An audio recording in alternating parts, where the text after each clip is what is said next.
Assalamu alaikum class 10th. This is chemistry lecture chapter 1. In previous lecture we discussed about derivation of expression for equilibrium constant for general reaction. In today's lecture we discussed about equilibrium constant and its units. First of all we discussed about definition of equilibrium constant. Definition क्या है?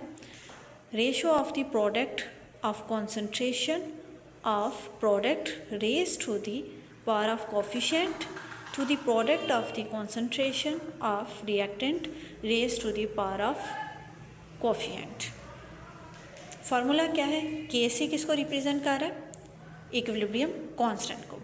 Product of concentration of products raise to the power of coefficient over product of concentration of reactants raise to the power of coefficient.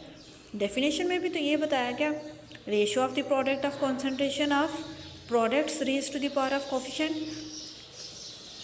To the product of the concentration of the reactants raise to the power of coefficient. क्या मतलब है? पहले उन्होंने किसका बताया? Product की concentration और raise to the power of coefficient. Then उन्होंने किसका बताया? रिएक्टेंट के concentration raise to the power of concentration. ये डिफरेंस है. Kc जो कि क्या है? इक्विलिब्रियम कांस्टेंट है. इसका कोई भी यूनिट नहीं होता. क्यों यूनिट नहीं होता? क्योंकि इक्वल नंबर ऑफ मोल्स होते हैं बोथ साइड्स पे.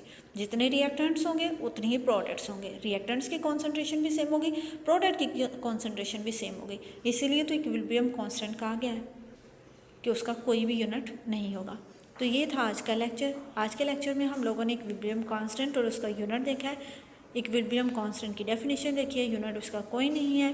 क्यों नहीं है? इक्वल नंबर ऑफ कॉन्सेंट्रेशन की वजह से उसका कोई भी यूनिट नहीं है. Okay, hope so you can understand. This is today lecture. अल्लाह हाफिज़.